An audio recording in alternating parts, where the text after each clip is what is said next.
오늘은 미물에게서 지혜를 배우라 이라는 제목으로 말씀을 선고합니다. 사람은 하나님이 지으신 만물 중에 영장이다 이런 말을 쓰는데, 이 영장이라는 말은 신령 영자에 길장자를 씁니다.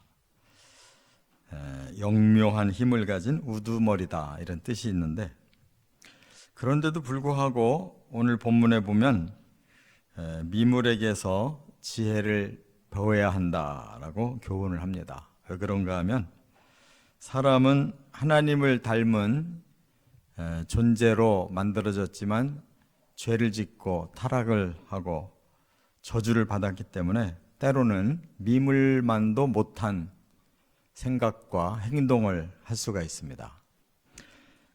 그러나 사람 이외에는 모든 하나님의 피조물은 사람만큼 타락하지는 않았습니다. 그래서 동물도 또 이런 미물들도 자기 본성대로만 살지, 이렇게 사람처럼 사탄 같은 짓은 하질 않습니다. 그렇기 때문에 사람은 반드시 변화를 받아서 그 형상이 회복되지 않고는 오히려 미물보다도 못한 존재로 영원한 지옥에 들어갈 수밖에 없다는 것을 우리가 깨달아야 됩니다. 그래서 하나님이 창조하신 미물 속에서도 사람보다 훨씬 지혜로운 모습들이 있는 것을 보고 그 미물처럼 살으라는 게 아니라 그 미물의 그 본성 중에 나오는 그것이 사람들에게 지혜를 깨닫게 하는 기회가 된다는 것을 말씀하는 겁니다. 사람은 아무리 타락했어도 이런 세상의 어떤 피조물보다도 위대한 존재로 하나님이 만드셨기 때문에 그 죄와 또 이 타락만 회복되면 하나님의 형상을 다시 우리가 가질 수 있는 것입니다. 오늘 본문에 보면 네 가지 개미, 사반, 메뚜기, 도마뱀, 이러한 이제 미물들을 통해서 지혜를 배우라고 이렇게 말씀했는데, 이 네 종류의 미물들이 어떤 지혜가 있는지, 그들은 본능적으로 하는 일이지만 그것이 사람에게는 때로 아주 귀한 깨달음을 주는 지혜가 거기에 담겨 있다 그 말입니다. 첫째, 25절에 보면 양식을 준비하는 개미의 지혜를 배워라 이렇게 말씀했어요. 한번 25절 같이 읽어보겠습니다. 곧 힘이 없는 종류로되 먹을 것을 여름에 준비하는 개미와. 개미는 정말 힘이 없는 아주 미물입니다. 너무 작고 우리 사람이 그냥 손톱으로 콕 누르면 죽을 수밖에 없는 아주 형편없는 존재인데, 그가 하는 행동을 볼 때 사람보다 훨씬 훌륭한 모습으로 살고 있는 것이 있다는 거예요. 뭐냐? 먹을 것을 여름에 준비한다는 겁니다. 근데 사람은 또 그 이상으로 훌륭하면서도 때로 잘못된 사람들을 보면 개미만도 못한 짓을 하고 삽니다. 자기 먹을 것도 챙기지를 못하고 앞뒤를 분간 못하고 사는 사람도 많아요. 이 개미에 대한 교훈은 잠언 6장 7절에도 있는데, 거기에서는 개미는 두령도 없고 감독자도 없고 통치자도 없으되 이렇게 먹을 걸 예비해서 산다고 말을 하고 있어요. 이 성경이 쓰여진 그 가나안 땅은 이제 5월부터 9월까지가 여름으로 무척 더울 때인데, 그때 개미들은 아주 부지런히 곡식을 계속 모으고 이제 10월부터 그 이듬해 봄이 될 때까지 그 저장된 양식을 먹으면서 새끼를 낳는다는 거예요. 그러려면 여기에 세 가지의 힘이 있어요.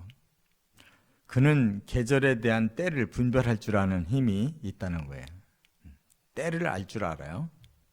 또 하나는 그 때를 딱 분별하고 나면 부지런하게 산다는 거예요. 개미처럼 부지런한 그 존재가 없는 것 같아요. 보면 막 하루 종일 그 움직이는 걸 볼 수가 있어요. 뭔가를 물고 저쪽 굴에다 갖다 놓고 또 와서 또 가져가고 또 가지고 하루 종일 그 줄이 없어지질 않아요. 근데 또 하나는 각자가 행동을 하지 않고 전체가 같은 행동을 한다는 거예요. 한번 방향이 정해져서 일을 하기 시작하면은 그 개미 떼가 전체가 똑같이 왔다 갔다 하면서 질서 있게 움직이는 걸 볼 수가 있어요. 그래서 거기서 협동심을 보게 된다는 거예요. 이게 사람이 이 개미의 하는 행동을 보고 때를 분별할 줄 알고 또 부지런을 떨 줄을 알고 그리고 같이 협동할 줄을 아는 것이 이게 사람들이 배워야 할 지혜다 그 말입니다. 근데 이제 개미보다 나은 점은 사람은 단순히 먹고 사는 문제만 그렇게 개미처럼 그렇게 하라는 것이 아닙니다.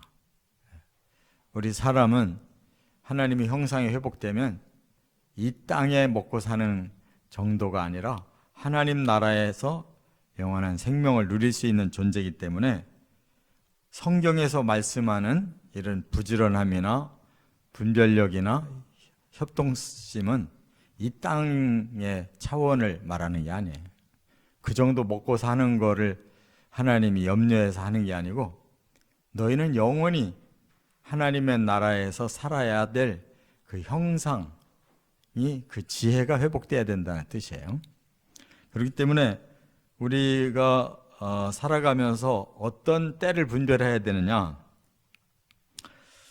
로마서 13장 11절에 보면 우리는 이 시기를 알거니와 자다가 깰 때가 벌써 되었으니 이는 이제 우리의 구원이 처음 믿을 때보다 가까웠습니다.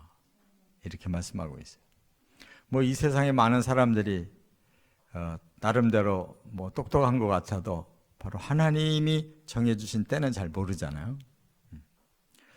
우리는 개미가 계절을 잘 분별해서 행동하듯이 우리는 영적 분별력이 있어서 과연 이때가 어느 때냐? 지금은 자다가 깰 때다.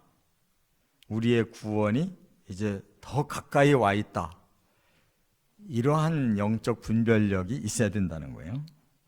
또 거기에 따라서 영적인 부지런함이 있어야 된다고 하는 건데 로마서 12장 11절에 보면 부지런하여 게으르지 말고 열심을 품고 주를 섬기라 그랬어요.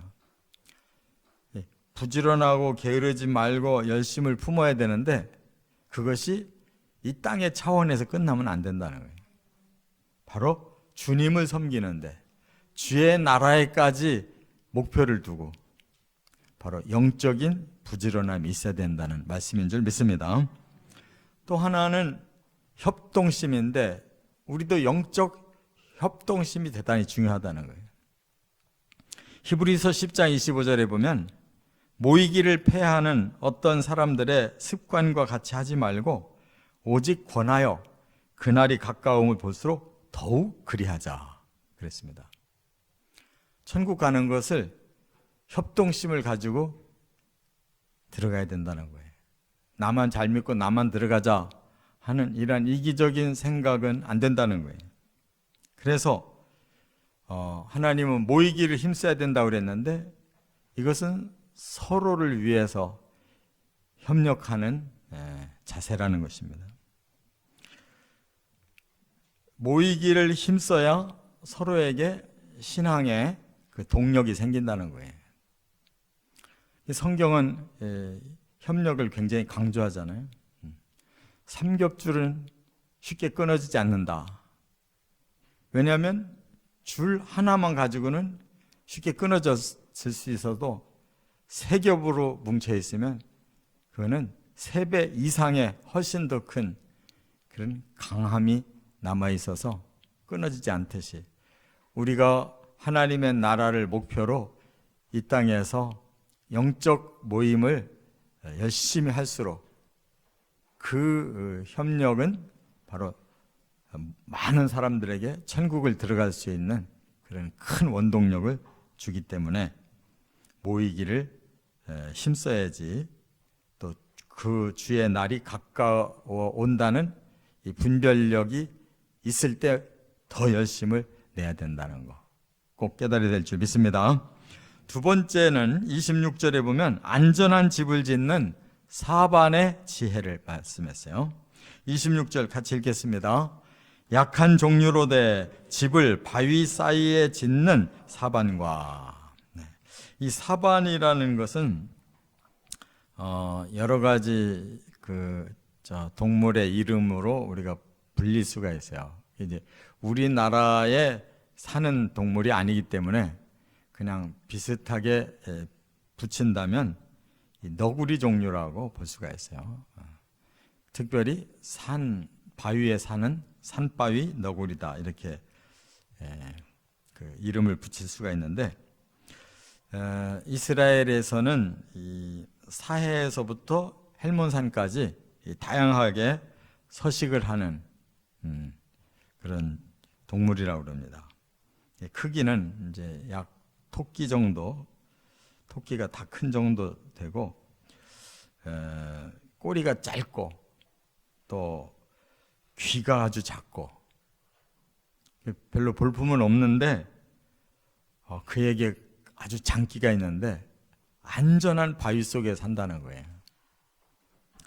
왜 그러냐 하면 그가 이 다른 구조는 별로 신통치 않은데 이 발톱과 이 발바닥이 아주 그 바위를 타고 올라가는데 유리한 그런 강한 발톱과 이 빨판 같은 이 그 발 때문에 바위를 착착 이렇게 잡고 올라갈 수가 있기 때문에, 또 그러한 기능을 최대한 발휘해서 높은 바위 틈에 들어가서 집을 짓고 산다, 그 말입니다.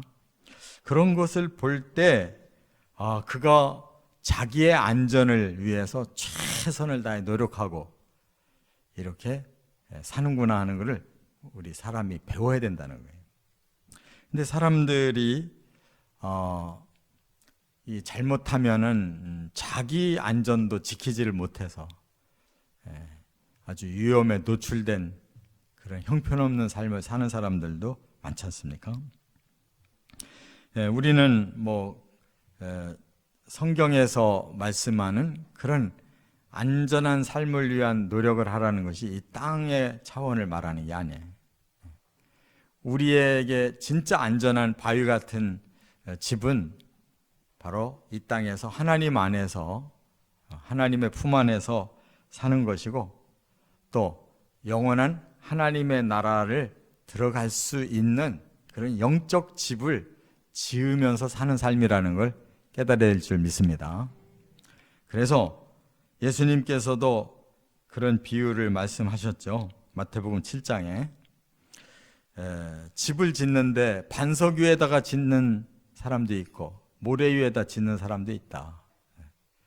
모래 위에 지으려면 노력 하나도 없이 그냥 쉽게 질 수 있지만 창수가 나면 다 떠내려가서 그의 집이 사라질 뿐만 아니라 그의 생명도 끝나는 것이고, 바위 위에 집을 질 사람은 아주 힘들게 바위를 구멍을 내가면서 거기에다가 말뚝을 박고 제대로 집을 지려면 힘들어도, 어렵지만 져놓고 나면은 어떤 창수가 닥쳐도 안전하게 살 수 있다.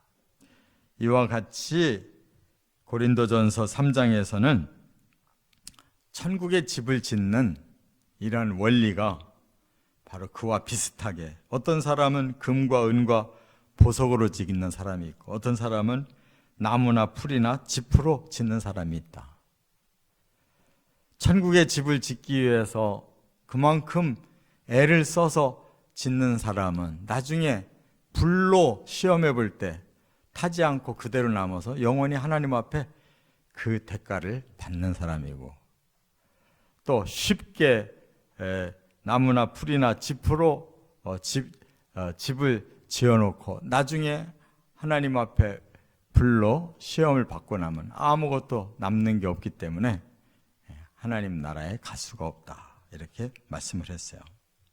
그러니까 이와 같이 우리들의 삶에 이 땅이 목표가 아니라 영원한 하나님 나라의 집을 짓는 것이 목표라면 어떤 자세가 필요하냐? 바로 이 너구리와 같이 자기의 할 수 있는 기능을 최대한 살려서 가장 높은 안전한 바위까지 올라가서 집 짓고 살듯이, 로마서 5장 3절에 우리가 환난 중에도 즐거워한다 그랬어요. 이 환난은 얼마든지 피할 수 있는데 천국을 가기 위해서 의와 선과 거룩을 힘쓰려다 보니까 세상에서 환난 받는 거예요. 그런데 그 환난 속에서도 우리는 굴복하지 않고 오히려 그것을 즐겁게 받아들인다. 그런 사람은 환난 속에서 인내를 낳게 되고, 인내 속에서 연단을 낳게 되고, 연단 속에서 소망을 낳아서 이루어진다, 이렇게 말씀했어요. 이것이 바로 미물에게서 우리가 배워야 할 점이다, 그 말이에요. 세 번째, 27절에는 연합하여 움직이는 메뚜기의 지혜를 말씀했어요. 27절을 같이 읽겠습니다. 임금이 없으되 다 때를 지어 나아가는 메뚜기와. 이 메뚜기의 특성은 집단적인 움직임을 할 줄 알고 또 질서를 지킬 줄 안다는 거예요. 그래서 때로 이 메뚜기가 집단을 이루어서 한쪽으로 움직이기 시작하면 막강한 힘을 발휘하잖아요. 사람도 감히 그 메뚜기를 이길 수가 없어요. 뭐 들판이든지 농장이든지 어디든지 한번 메뚜기가 다 총동원하면은 다 그 영향력 안에 다 들어가 버려요. 여기서 말하는 것은 그러한 강한 연합의 힘을 말하고 있는 거예요. 그 미물도 그렇게 약한 미물도 연합하니까 엄청난 힘이 나오는데, 과연 우리들도 신앙의 삶에 이런 힘이 있느냐, 이런 연합을 하고 있느냐, 이것을 말씀하고 있는 것입니다.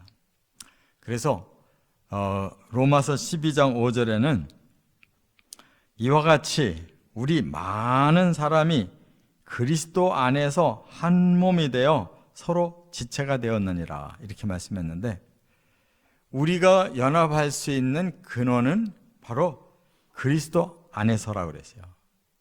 그리스도가 머리가 되시고 우리 모든 성도들은 한 몸이고, 또 각 지체로서 자기의 역할을 하면서 그 몸을 이루면서 머리의 지시대로 움직여가는 것이다, 이렇게 말씀했어요.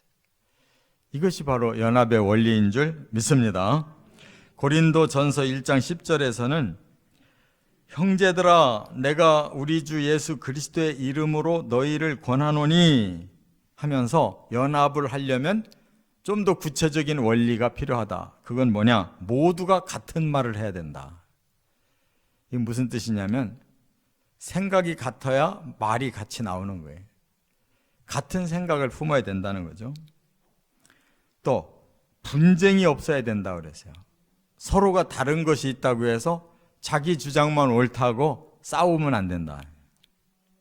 그래서 결국은 같은 마음과 같은 뜻을 품어야 된다.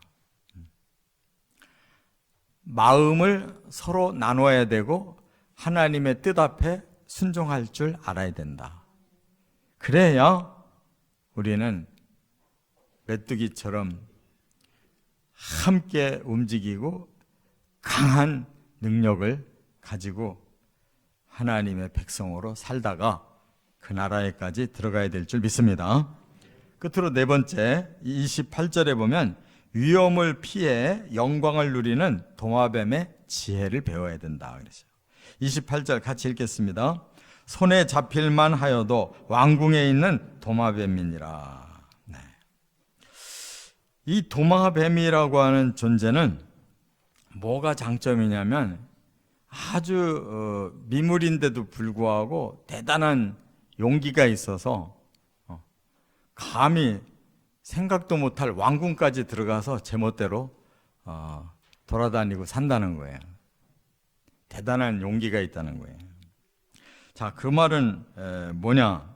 우리가 비록 이 땅에 이렇게 존재하고 땅바닥에서 산다 할지라도 도마뱀과 같은 용기가, 영적 용기가 있어서 저 하나님 나라의 왕궁을 들어가서 살겠다는 이러한 영적 용기가 있어야 된다는 거예요.